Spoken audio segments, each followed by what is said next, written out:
This is Alan Troyer with Catforms, and this is another introductory video to Catforms Records. We would like to look at some of the details that we can see relating to schools. We're logged in as Greg Sanders, who's the school administrator of the Rocky Ridge School in Maple Falls, Washington. We'll click on the Our School tab and click on School Info. Here is the Rocky Ridge School, and here are all the different tabs that have information about it. There's contact information. It can be email, it can be a web address, it can be a phone number or a fax, and you can enter specific tags to identify what type of phone number it is, for example. And then there's address information. We've got one address here that obviously doesn't apply, but you can enter multiple addresses for a school. We have a list of people who are connected with the school. Tim Andrews is a staff member. He happens to be on the school board. Deb and Michael Baker, I believe, are volunteers. Denise Bowman is a teacher, and so on. And here we have Anna Davis, who is a student. She's an older student, so she's also marked as a staff member because she can serve as assistant librarian or something similar to that. Edward Davis is a staff member and a parent, so you can have multiple roles.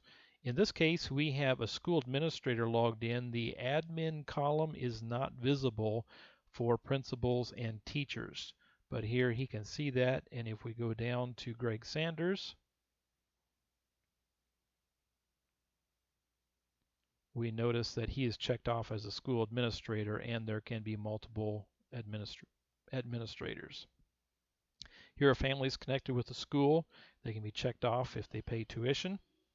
Here is a list of schoolrooms, and there are different types of schoolrooms. This particular school has 4 homerooms, which is where students would normally meet in the morning, and their teacher takes their attendance and so on. They may go to other classrooms during the day, but that's their homeroom, and they are required to be registered in a specific homeroom.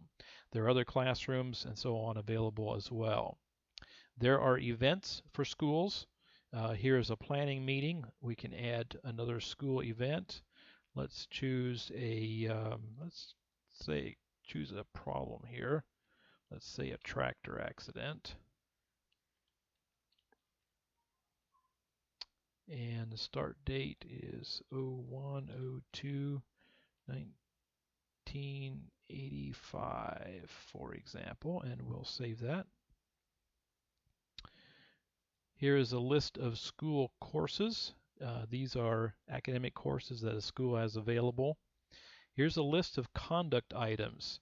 This is a list that teachers can choose from when they are giving conduct grades or giving disciplinary action. There's a list of school years. There's only one school year right now, but we can add more of them later on. There's also settings.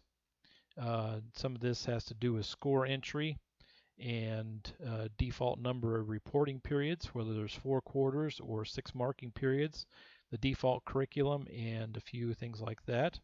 And then there's also inventory. And this list of inventory is curriculum materials that are connected with the courses that the school offers. So let's go ahead and call that enough for this video. Thank you for watching.